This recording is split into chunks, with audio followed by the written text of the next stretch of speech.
श्रीराम. आज आपण ध्यानासंबंधीचा विचार घेणार आहोत. अलीकडे काही वर्ष ध्यानासंबंधीचं एक कुतूहल निर्माण झालेलं आहे.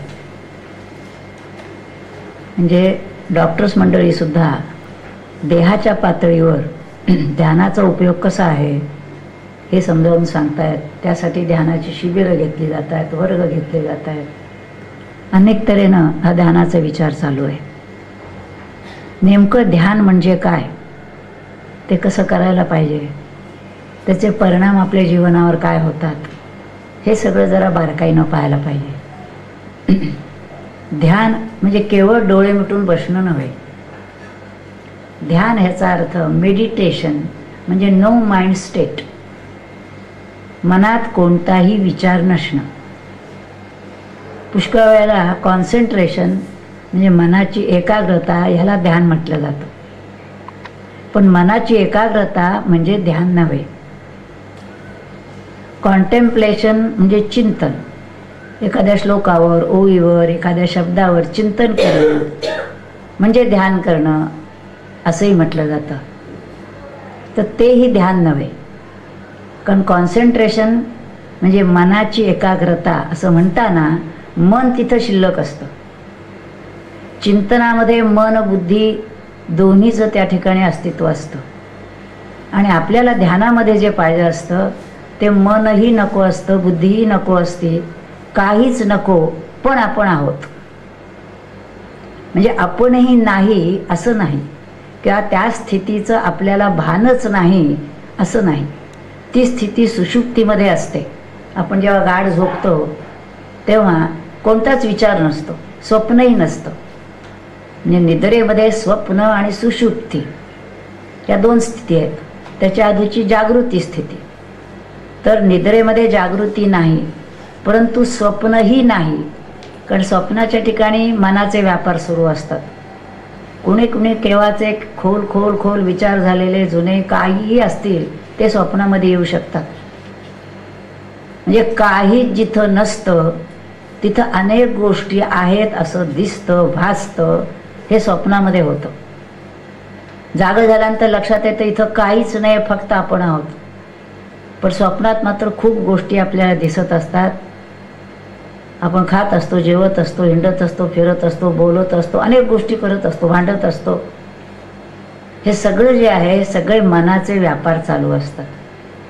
सुषुप्तीमध्ये मात्र कोणताच व्यापार नसतो, तथापि काहीही नाही पण आपण आहोत अशी ती अवस्था असते. म्हणजे काहीही नाही ह्याची जाणीव असणं ही आपल्याला ध्यानामध्ये अवस्था प्राप्त करून घ्यायची आहे. कारण सुषुप्तीमध्ये एक अज्ञानाचंच आवरण असतं, त्यामुळे आपल्याला त्यावेळेला लक्षात येत नाही. जागे झाल्यानंतर आपण म्हणू गाढ झोप लागली होती, त्याचा आनंद असतो. झोप लागल्याचा एक आनंद असतो. म्हणून असं म्हटलंही जातं की रात्रभर आपण जो झोपतो ती सगळी काही गाढ झोप नसते. गाढ झोप फार थोडा वेळ असते. पण ती थोडा वेळ जरी लागली तरी त्या ठिकाणी तो जीव विश्रांती घेत असल्यामुळे एकदम आपण म्हणतो झोपेतून उठलो, एकदम छान वाटलं, ताजंतवानं वाटलं. याचा अर्थ त्या जीवाला त्यावेळेला विश्रांती मिळालेली असते. परंतु ती विश्रांती मिळत जेव्हा असते तेव्हा त्याचं भान त्याला नसतं. पण ध्यानामध्ये मात्र जीव स्वरूपाच्या ठिकाणी किंवा निदान चिदाकाशात लीन होत असला, काय क्षण, 2 क्षण, 5 क्षण काय जो होत असेल, तर त्यावेळेला त्या मनाचं अस्तित्व नसल्यामुळे त्यावेळेची जी स्थिती असते ती अतिशय आनंदाची स्थिती असते. अर्थात आनंदाच्या सुद्धा पुन्हा 2 प्रकार आहेत. पहिल्यांदा दुःख निवृत्ती आणि त्याच्या पुढचं निरतिशय आनंद प्राप्ती, असं ध्यानामध्ये आपल्याला पाहिजे असतं. याचा अर्थ पहिल्यांदा मनाचा लय झाला की जे काही आत्तापर्यंतचं भान असतं, देहाचं भान, विश्वाचं भान, हे काही क्षण आपल्याला त्या ठिकाणी लीन झालेलं असल्यामुळे त्याचं भान राहत नाही. आणि त्यामुळे त्यावेळेच्या ज्या काही समस्या असतात, काही दुःख असतात, काही विचार असतात, चिंतनं असतात, ती सगळी त्या क्षणात दुप्त झालेली असल्यामुळे त्यावेळेला दुःख निवृत्ती झालेली असते. म्हणजे त्यामुळे एक आनंद असतो. जसा एखादा मनुष्य आजारी असला आणि आजारातून उठला म्हणजे त्याला बरं वाटलं असं म्हणतो. कसं काय आपण विचारलं, बरं आहे आता, म्हणजे आजार संपलेला आहे एवढंच त्या ठिकाणी असतं. पण अजून पूर्ण बरा झाला का, पूर्वीसारखं आरोग्य प्राप्त झालं का, तो आनंद, ती शक्ती, त्या सगळ्या गोष्टीची क्षमता मिळाली का, ती मिळालेली नाही आहे. पण आजार बरा झालेला आहे. तसं या दुःख निवृत्तीमध्ये सर्व गोष्टीचा ज्याचा काही आपल्याला व्याप होत असतो, विश्वाच्या अंगाने, देहाच्या अंगाने, मनाच्या अंगाने, हा सगळा व्याप त्या क्षणापुरता निवृत्त झालेला असतो. म्हणून त्याला दुःख निवृत्ती असं म्हटलेलं आहे. पण ह्या दुःख निवृत्तीपासून निरतिशय आनंदाची प्राप्ती व्हायला पुन्हा पुष्कळ काळ लागतो. कारण दुःख निवृत्ती झाली असं जरी म्हटलं तरी ती रोज ध्यानाला बसल्यानंतर पुन्हा पुन्हा होईलच असं नाही. जसं रोज जरी झोपलो आपण तरी रोज तेवढी गाढ झोप लागते असं नाही. एका दिवशी आपण म्हणतो आज फार छान झोप लागली, आणि एरवी म्हणतो की नाही झोपलो होतो पण आज काही गाढ झोप लागली नाही, काहीतरी विचार, काहीतरी चिंतन सुरू असतं. तसं ध्यानात देखील रोजच्या रोज ध्यान तसंच चांगलं लागेल असं सांगता येत नाही. कारण ते ज्या मनावर, बुद्धीवर, देहावर, परिस्थितीवर अवलंबून असतं त्या सगळ्या गोष्टी त्या ध्यानाच्या आड येऊ शकतात. देहाला काही होत असलं, शांत बसू शकलं नाही तर ध्यान लागत नाही. मनात कसली चिंता, विचार काही असले, चांगले असो अगर वाईट असो, काही निरनिराळं प्लॅनिंग असतं, काही करायचं असतं, त्याचेही विचार जर मनात असले तर ध्यान लागत नाही. बुद्धीत काही काही कल्पना असल्या तरी ध्यान लागत नाही. म्हणजे आपण जर म्हटलं की आता आज माझं ध्यान लागलं म्हणजे रोज तसं माझं ध्यान लागेल असं नाही. तथापि आपल्याला कळून लागतं किंवा असं असं होणं म्हणजे थोडंसं ध्यान लागणं आहे. मग पुन्हा पुन्हा आपण प्रयत्न करून ती स्थिती प्राप्त व्हावी असा प्रयत्न करतो. म्हणजे दरवेळेला ती होती असं नाही. पुष्कळ वेळा अनुग्रहाच्या वेळेला किंवा सद्गुरूंच्या सान्निध्यात असलो, एका चांगल्या वातावरणात असलो तर त्यावेळेला आपण म्हणतो पटकन छान ध्यान लागून गेला, पण पुन्हा तसं लागलं नाही. त्याचं कारण आजूबाजूचं वातावरण, जिथं आपण ध्यानाला बसतो ते वातावरण दरवेळेला तितकंच पवित्र, प्रसन्न, शांत असेल असं नाही. म्हणून ध्यानाला देखील सांगितलेलं असतं की कुठंतरी जाऊन ध्यानाला बसू नका. घरात ध्यान लागत नाही म्हणून आपण कुठंतरी जाऊन जर बसलो तर ती वास्तू जी असेल, ते स्थान जे असेल ते चांगलं असेलच असं नाही. त्यामुळे ध्यानासाठी बसताना सुद्धा आजूबाजूचं वातावरण पवित्र, शांत असं असलं पाहिजे. ज्या आसनावर आपण बसतो ते आसन देखील चांगलं असलं पाहिजे, कुठंतरी बसता कामा नये. अर्थात ह्या सगळ्या ज्या गोष्टी आहेत ह्या आपण जमवण्याचा प्रयत्न करायचा असतो. शांतता हवी, आजूबाजूची गडबड नसावी, हे सगळं बघायचं. तथापि ह्या सगळ्या गोष्टी खरंच जर ध्यान लागणार असेल तर गौण ठरतात. जसं आपण म्हणतो की झोप लागायला हवी तर मला अशी गादी हवी, अशी उशी हवी, असं बाहेरचं वातावरण हवं, जास्त थंडी नाही, जास्त उकाडा नाही, वगैरे वगैरे सगळं आपण अनुकूल वातावरण करून घेण्याचा प्रयत्न करत असतो. पण खरंच जर झोप येत असेल तर मात्र कुठलंही वातावरण असो, कितीही गडबड गोंधळ असो, कोणत्याही परिस्थितीत ध्यान लागून जातं. म्हणजे जेव्हा जीवाला त्या स्वरूपाची गोडी लागती खऱ्या अर्थानं, अशा वेळेला काहीही स्थिती असली तरी तो बसल्याबरोबर पटकन त्या स्थितीत जाऊ शकतो. पण ती स्थिती येईपर्यंत असं पाहिजे, तसं पाहिजे, वगैरे वगैरे सगळं आपण म्हणत असतो. ध्यानाची वेळ कोणती असावी सांगितलेलं आहे. रात्री 12 ते 4 ही वेळ सोडून ध्यानाला बसावं. ती वेळ फारशी पवित्र मानली जात नाही. त्यामुळे त्या वेळेखेरीज म्हणजे रात्री एखादा जर म्हटला 12-1ला झोप आली नाही म्हणून उठून ध्यानाला बसलो तर तसं करता येणार नाही. ध्यान जे करायचं असेल ते त्या वेळेला नाही झोप लागली तर आपल्याच ठिकाणी नामस्मरण करत पडावं. किंवा अशा वेळेला पाठांतराचा उपयोग फार चांगला होतो. मनाचे श्लोक असतील, करुणाष्टक असतील, स्तोत्र असतील, गीतेचे श्लोक असतील, ज्ञानेश्वरीचं नित्यपाठ, दासबोध नित्यपाठ, असं जर काही पाठ असेल तर जेव्हा आपल्याला इतरांना त्रास न देता, दिवा न लावता पण आपल्याला त्या अनुसंधानात राहायचं असेल तर पाठांतराचा उपयोग फार चांगला होतो. आणि ते पाठांतर देखील मेकॅनिकली, यांत्रिक पद्धतीनं न करता काय त्याच्यात म्हटलेलं आहे, काय त्या शब्दाचा अर्थ आहे, असं चिंतन करावं. ते ध्यानाच्या वेळेला उपयोगी पडतं. आणि एरवी कधी आपण आजारी झालो, बरं नसलं, उठता येत नसलं तरी देखील आपलं मन शरीराकडून व्याधीकडून दूर नेण्यासाठी या पाठांतराचा, या चिंतनाचा उपयोग होतो. तसा ध्यान लागत नसेल तरी देखील थोडासा याचा उपयोग होतो, पण त्याहीपेक्षा नामाचा उपयोग जास्त होतो. कारण ध्यानाच्या वेळेला आपण जर चिंतन करत राहिलो तर ते चिंतनच कदाचित संबंध करत राहू आणि ध्यानात जायला होणार नाही. त्यामुळे चिंतनापेक्षा सुद्धा नामाचा उपयोग जास्त होतो. कारण नामामध्ये चिंतन करायचं नसतं, पण नामाने इतर विचार आपल्याला बंद करता येतात. इतर विचार यायला लागले की आपण नामावर राहावं. ते नामसुद्धा मनातल्या मनात श्वासावर घ्यावं, ओठ हलवत राहायचं नाही, हालचाल कुठलीही करायची नाही. कारण आपल्याला ते नाम घेता घेता कोणतीही हालचाल नाही, देहाची, मनाची, बुद्धीची, अशा स्थितीत आपल्याला जायचं असतं. त्यामुळे त्या स्थितीत जाण्यासाठी कोणताही विचार नाही, पण इतर विचार थांबवणारं असं जे नाम आहे त्या नामाचा उपयोग होतो. आणि त्या नामाच्या जोडीनं आपल्याला ज्याचं नाम आपण घेतो आहोत ते भक्तिभावाने घेत असो तर त्याची कृपा आपल्याला मिळते, त्याचं सहाय्य मिळतं. त्याला प्रार्थना करावी की मला ध्यान लागायला हवं आहे. किंवा आपण जर का सद्गुरू कृपांकित असलो तर आपल्याला सद्गुरूंचं स्मरण, आतापर्यंत जी भक्त मंडळी होऊन गेली त्यांचं स्मरण, संप्रदायातली मंडळींचं स्मरण, असं सर्व करून त्यांना जर आपण आवाहन केलं असेल तर त्यांचाही आपल्या ध्यानाला मदत होते. त्यामुळे आपल्याकडे सुद्धा अगोदर ते श्लोक सांगितले, पण ते देखील पुष्कळ वेळा यांत्रिक पद्धतीने म्हणून टाकले जातात, असं नाही आहे. तर ती मंडळी देखील आपल्यासमोर बसलेली आहे, त्यांनाही आपण आसनावर बसवलेलं आहे, त्यांनाही आपण प्रार्थना करतो आहोत असा भाव ठेवून त्यांचं आपल्याकडे लक्ष आहे.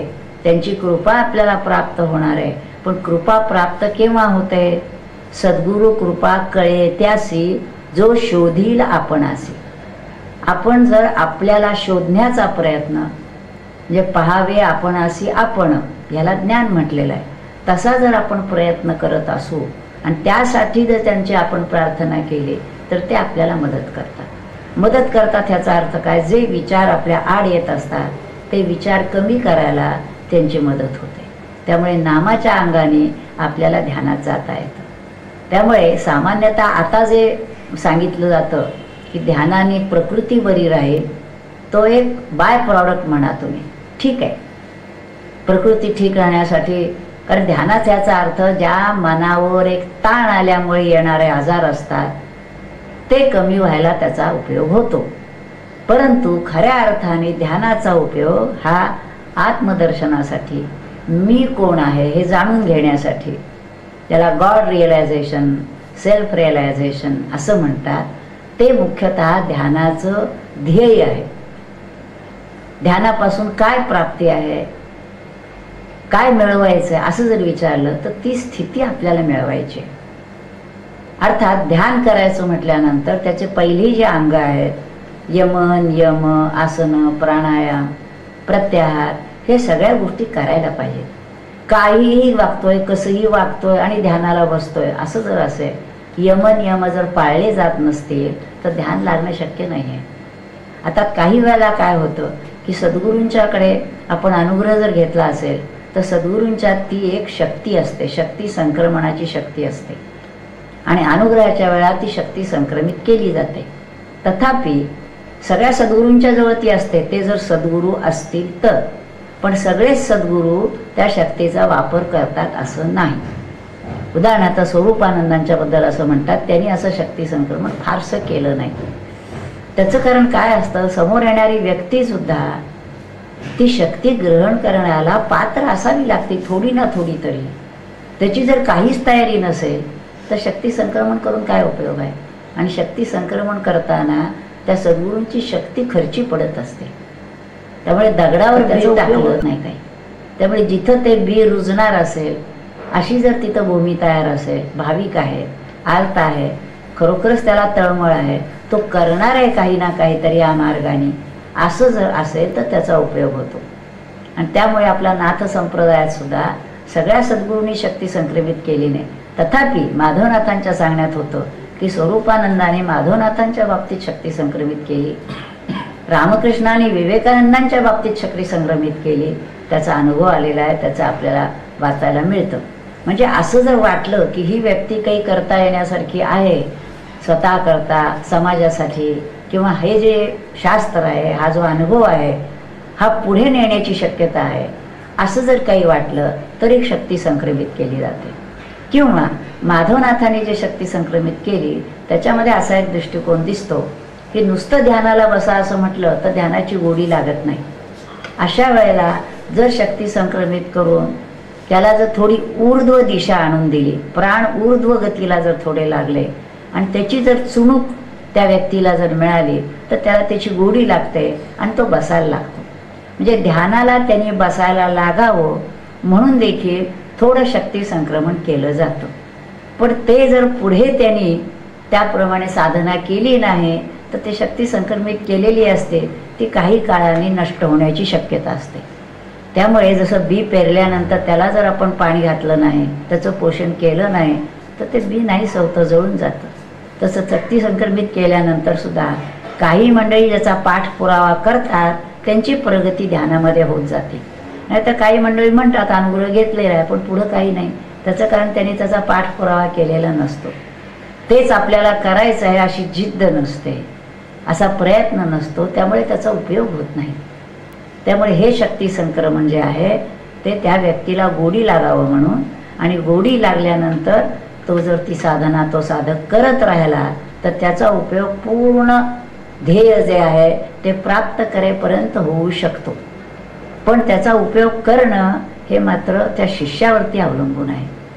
त्यामुळे यम नियम पाळायला पाहिजे. आणि जशी जशी शक्ती जागृत होते, ध्यानाची साधना लागते, तसं यम नियम त्याच्याकडे जास्त लक्ष द्यायला लागतं. ध्यानाने काय होतं, शरीराची शुद्धी होत असते, देहाची, मनाची, बुद्धीची. त्यामुळे इकडं ध्यानाला बसतोय आणि इकडं वाटेल ते हॉटेलात जाऊन खातोय, कुठंतरी तळकट मसाल्याचं, कुणाच तरी हातचं कसं तरी असं जर खात असेल तर देह ते त्याला ते सात्म्य होत नाही, स्वीकारत नाही. आणि अशा वेळेला एकीकडनं आपण शुद्धीची प्रक्रिया करायची आणि एकीकडनं अशुद्ध त्याला द्यायचं. अशामध्ये काय परिस्थिती देहाची होईल. जसं डॉक्टरचं औषध घेत आहेत आणि कुपथ्य करतायत, अशा परिस्थितीत तो रोग बरा कसा होणार. तसं ध्यानाला जर आपण यमनियम पाळले नाहीत तर मात्र ध्यानात प्रगती होत नाही. मग आपण आपले बसतो आहे, शक्ती आहे जागृत, पण डोक्यात विचार सुरू आहेत, काय काय काय काय डोक्यात चाललंय, बसलेले दिसत आहेत परंतु विचार थांबत नाहीत, असं होण्याची शक्यता आहे. त्यामुळे यमनियम पाळायला पाहिजेत. आसनं आपण सांगितलं त्याप्रमाणे आसन एक सिद्ध करून घ्यायचं ठराविक ठिकाणी, शुद्ध पवित्र ठिकाणी. फार गाड्या घातल्या तर आपल्याला खाली जायला होईल, पाठ ताठ पाहिजे, तसं होणार नाही. त्यामुळे थोडंसं कडकच आसन पाहिजे, पण साधारण तास दीड तास आपल्याला त्याच्यावर कम्फर्टेबली पाय न हलवता बसता आलं पाहिजे, असं आसन पाहिजे. प्राणायाम थोडा फार लागतो असं नाही, कारण सद्गुरूंच्या कृपेनं जर शक्ती ऊर्ध्वगामी होत असेल तर मग प्राणायाम वेगळा करायला पाहिजे असं नाही. पण जर करायचं आपल्याला माहिती असेल तर करावा, माहिती नसेल तर मात्र करू नये, एखादा त्रास होण्याची शक्यता असते. त्यामुळे प्राणायाम समजून घ्यावा. प्रत्याहार, सगळ्या गोष्टी आत आवरून घ्यायच्यात आपल्याला. आणि मग धारणा, ध्यान, समाधी. ध्यानामध्ये मुख्य जर काही करायचं असेल तर आपल्या सगळ्या मनाच्या, इंद्रियांच्या वृत्ती ज्या बहिर्मुख असतात त्या पूर्णपणे अंतर्मुख करायच्या आहेत.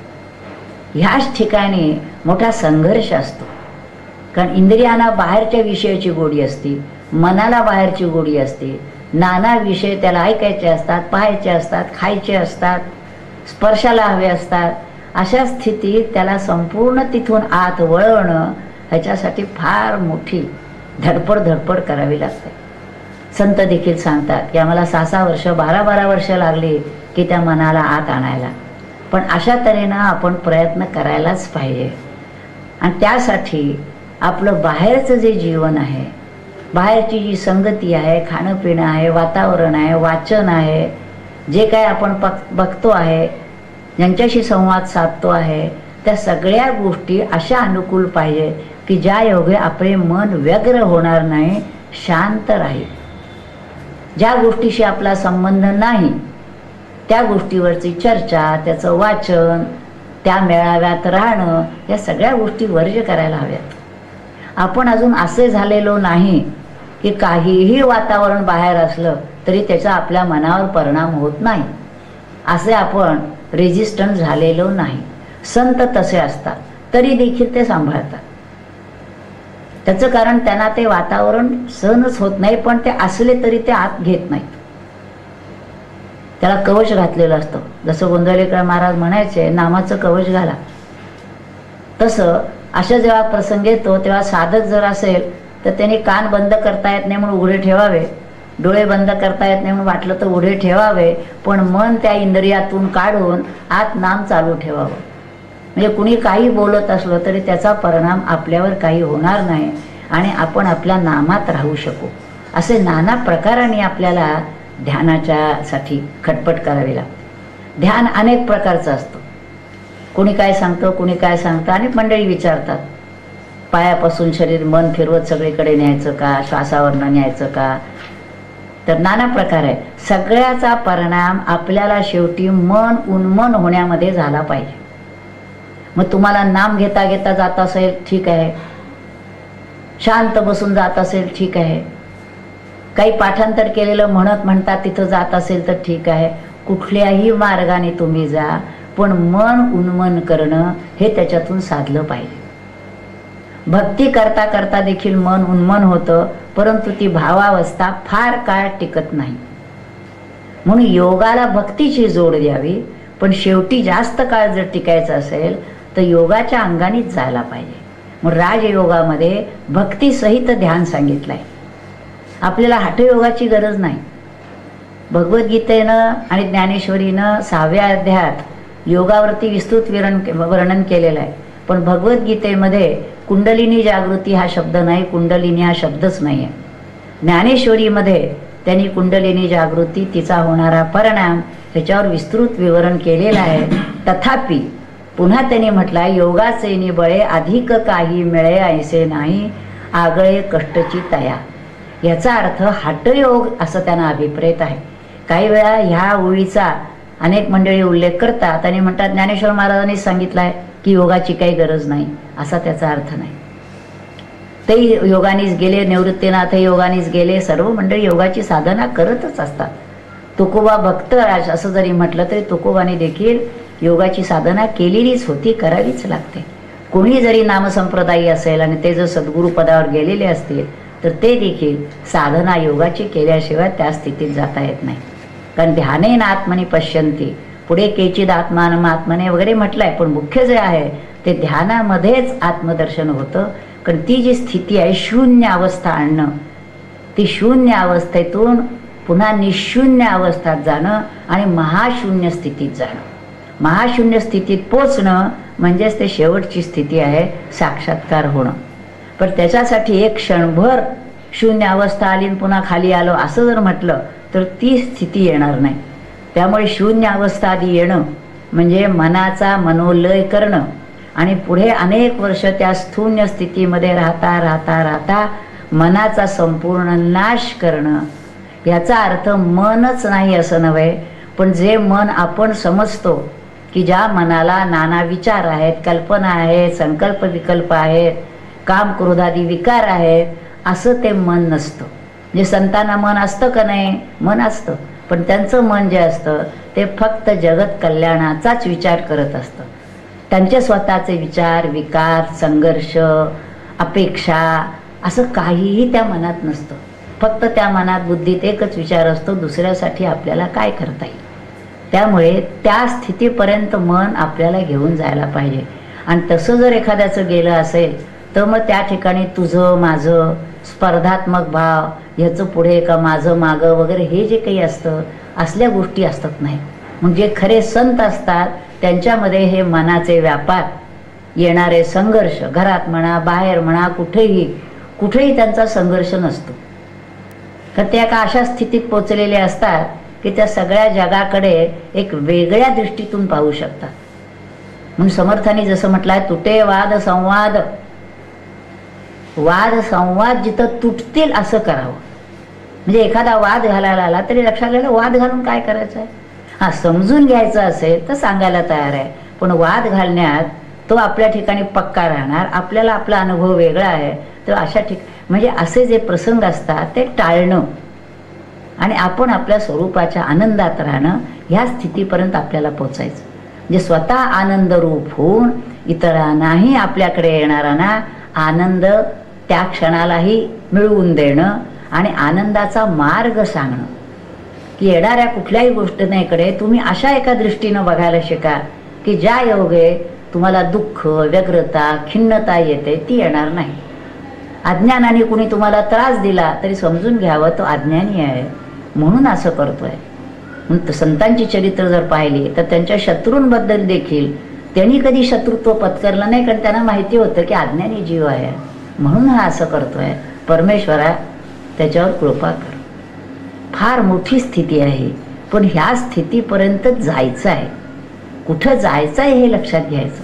आणि त्यामुळे ध्यानाच्या अंगाने जात असताना त्याच्या जोडीनं, ज्याला हे अंडरस्टँडिंग म्हणतो, हा जो भाव आहे, जगात चालणाऱ्या गोष्टी, आपल्या आजूबाजूला चालणाऱ्या गोष्टी, याच्याकडे आपण कशा तऱ्हेनं बघितलं असता आपलं मन शांत राहील, रफल्ड, व्यग्र, संतापलेलं असं राहणार नाही. असं झालं बरं ठीक आहे, तसं झालं बरं ठीक आहे, अशा तऱ्हेनं आपण जर राहू शकलो तर ध्यानाचा जो परिणाम आहे, समसर्वेषु भूतेषु आत्मोपम्येन सर्वत्र, हे जे 6व्या अध्यायात श्लोक सांगितले, तो परिणाम पाहिजे की सर्व ठिकाणी समत्व दृष्टी आली पाहिजे, की एकच चैतन्य सर्व ठिकाणी भरून आहे. प्रकृती भिन्न भिन्न असू शकते, आपल्याला प्रकृतीकडे लक्ष द्यायचं कारण नाही, कारण प्रकृतीकडे लक्ष द्यायला लागलो तर आपली प्रिय व्यक्ती जरी म्हटली तर तिच्या आणि आपल्या स्वभावात फरक असतो. त्यामुळे तिथं देखील पुन्हा बारीक लहान मोठा संघर्ष येतो. त्यामुळे समत्व दृष्टीमध्ये एकच चैतन्य सगळं ठिकाणी भरून आहे, अगदी मुंगी माशीपासून ब्रह्मदेवापर्यंत, असा बोध ठेवून प्रकृतीकडे लक्ष न देता चैतन्याकडे पाहावं. फारसा जो काही व्यवहार जो असेल तो थोड्या त्या बोधाने करावा, म्हणजे आपल्याला व्याप होणार नाही. म्हणून आत्मोपम्येनं याचाही अर्थ माझा जसा आत्मा तसाच त्याचा आत्मा. देहाच्या पातळीवर सारखीच भिन्नता आहे, जीवाच्या पातळीवर भिन्नता थोडी कमी आहे. जसा माझा जीव तसाच त्याचाही जीव. आपण असं चिमोटा घेतला, समर्थाने म्हटलं आपल्याला दुःख होतं का नाही, तसं दुसऱ्याला दुःख देऊ नये असं वाटणं आणि त्याच्या सगळ्याच्या पलीकडे जाऊन मीच हे विश्व नटून राहिलेलो आहे, हे विश्वची माझे घर, किंवा मीच विश्वरूप भरून राहिलेलो आहे, त्यामुळे मी आणि तू इथं नाही, त्यामुळे कुणाला दुःख देणं किंवा दुसऱ्यापासून मला त्रास होणं.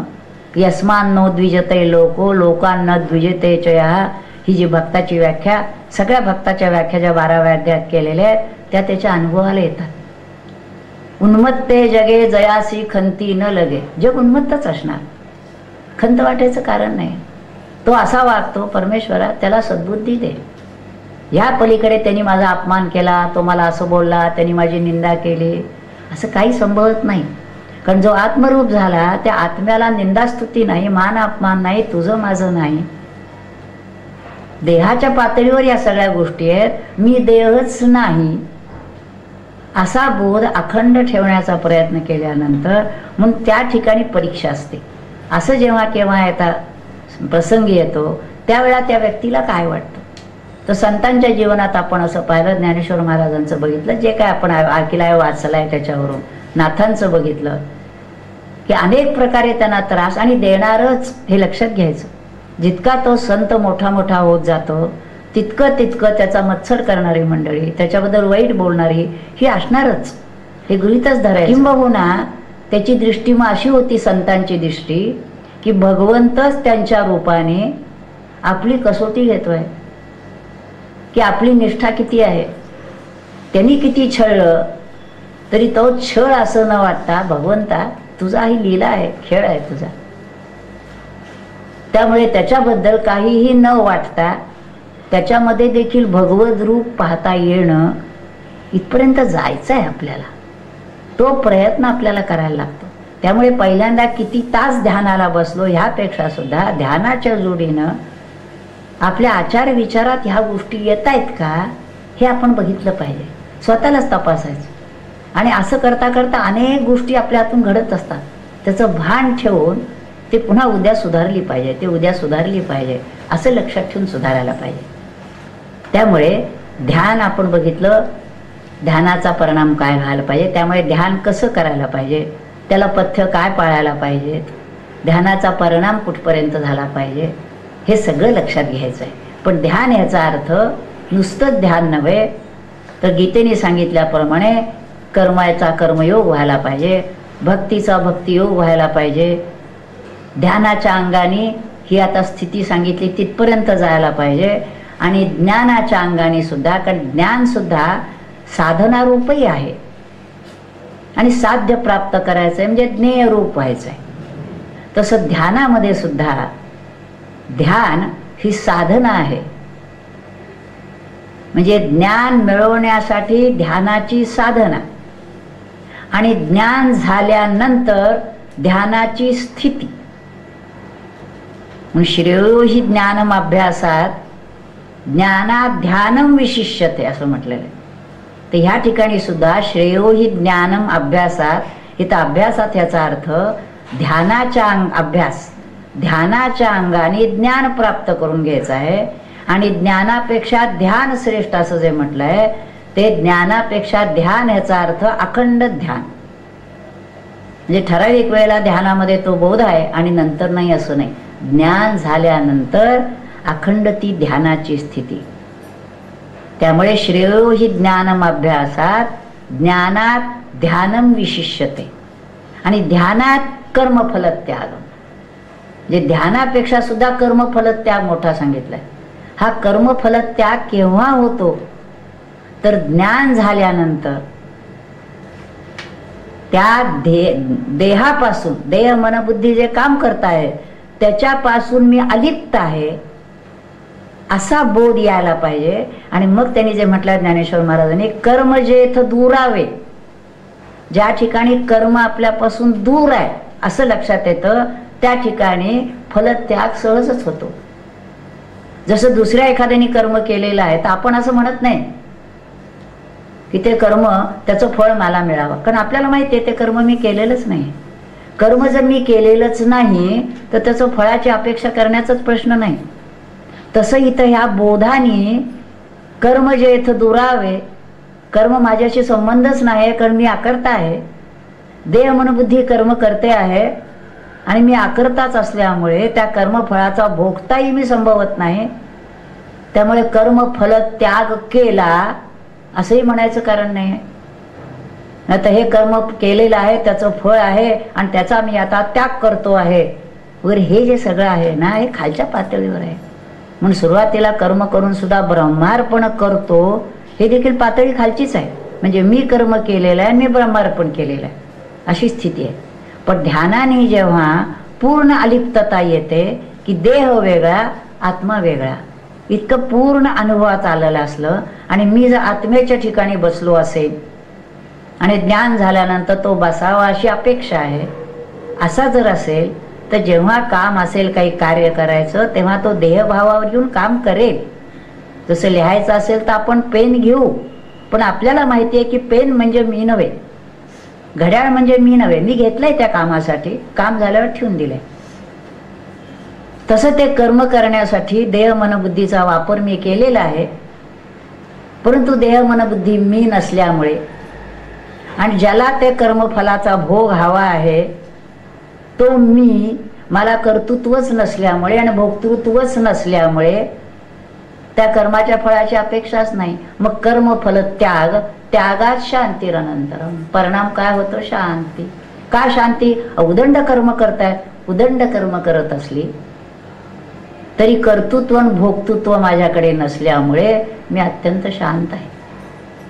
अशी स्थिती संतांची असते, ती आपल्याला मिळवायचा प्रयत्न करायचा आहे. आणि म्हणून शेवटी पुन्हा पुन्हा कर्माच्या अंगाने शांती, कर्मकांडाच्या शेवटी, उपासना कांडाच्या शेवटी शांती आणि ज्ञानाच्या शेवटी देखील शांती. शेवटी माणसाला काय हवी असं विचाराल तर शांती हवी आहे. ही शांती मिळवण्यासाठी हा जो श्लोक आहे श्रेयो हि ज्ञानम अभ्यासात 12व्या अध्यायातला श्लोक आहे. आणि इथून पुढे ज्ञानकांड सुरू झालं.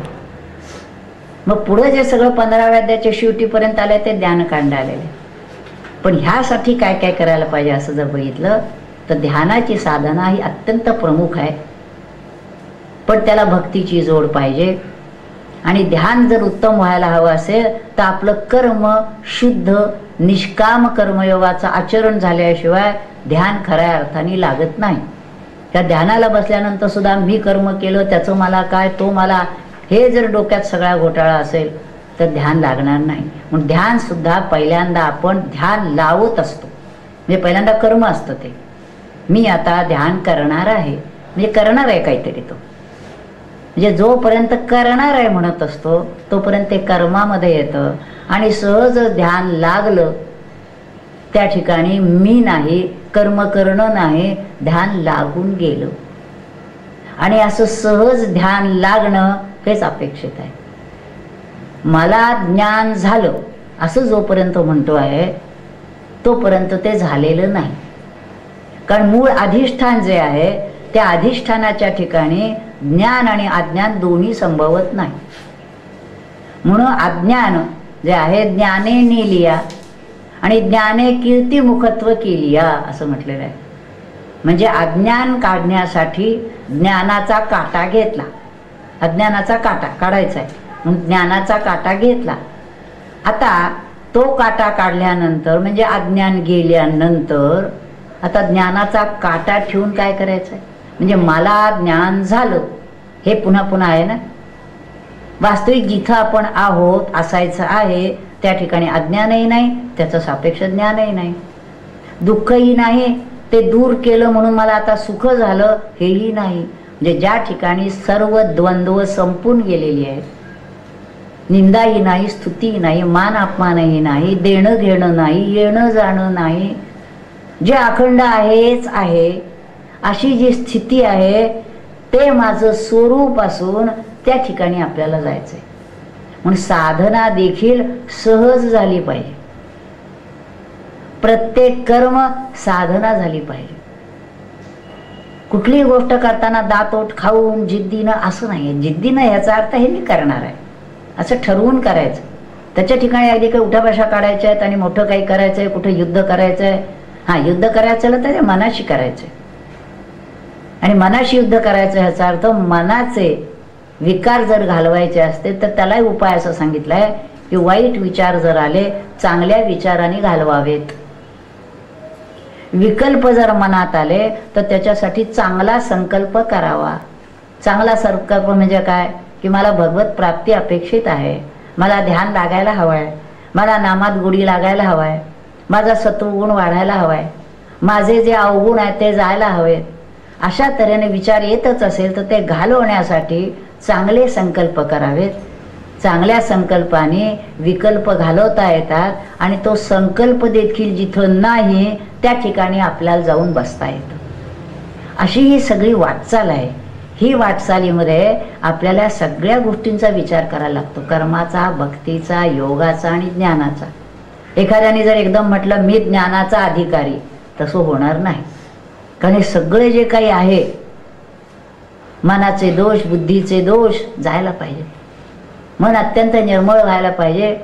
बुद्धी सात्विकी, प्रवृत्तींच निवृत्तींच, कार्ये भयाभये बंधम मोक्षंच यो वेत्ती बुद्धीसा पार्थ सात्विकी. सात्विकी बुद्धी व्हायला पाहिजे. किंवा जया ईश्वरा वाचून लाणीच नाही अशी बुद्धी पाहिजे. मला हेच पाहिजे, दुसरं काही नको. असं जर काही त्यांनी केलं तर होऊ शकेल. म्हणून ध्यान हा त्यातला एक भाग आहे, हे लक्षात घ्यायचं. देहाच्या पातळीवरचं ध्यान ठीक आहे, देह ठीक राहण्यासाठी. पण देह ठीक राहिला पुढे त्याचा उपयोग काय करायचा आहे तर लक्षात घ्यायचं, धारणा, ध्यान, समाधी या अंगाने आपल्याला त्या ज्ञेयापर्यंत जायचं आहे आणि अहम आत्मा त्या बोधावर येऊन बसायचं. यासाठी ही सगळी साधना सांगितलेली आहे. त्यामुळे ध्यानाचं आपल्याला लक्षात आलं असेल, ध्यानात मला हे दिसतं का, ते दिसतं का, काही दिसायचं नाही आहे, काही आपल्याला बघायचं नाही आहे.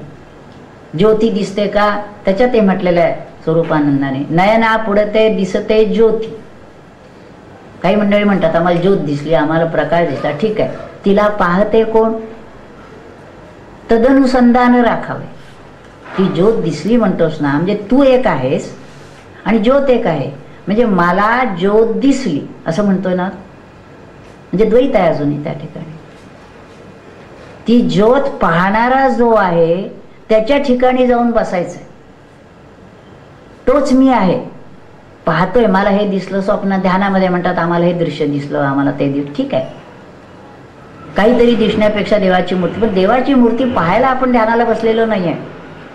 देवाची मूर्ती सगुणात पहा, त्याची पूजा अर्चा करा, परंतु ते सगुण ज्या निर्गुणातून आलेलं आहे त्या निर्गुणाशी आपल्याला ध्यानामध्ये अनुसंधान साधायचं आहे, त्या निर्गुणाशी मिळून जायचंय. म्हणून निर्गुणाची उपासना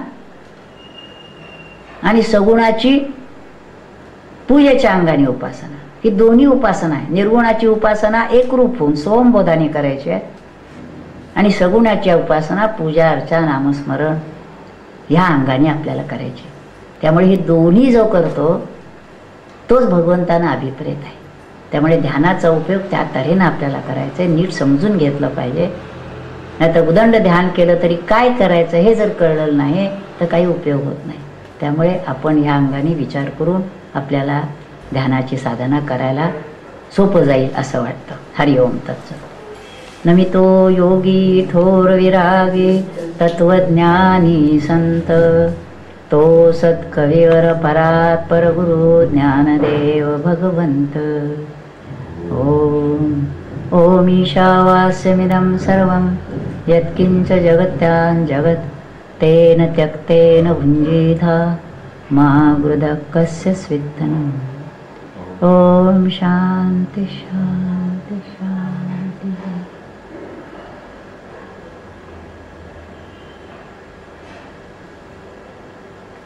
हरि हरि. पुंडलिक वरदा हरि विठ्ठल. श्री ज्ञानदेव तुकाराम. श्री ज्ञानेश्वर महाराज की जय. परमहंस सद्गुरु स्वामी स्वरूपानंद महाराज की जय. परमहंस सद्गुरु स्वामी माधवनाथ महाराज की जय. सब संतन की जय. जय जय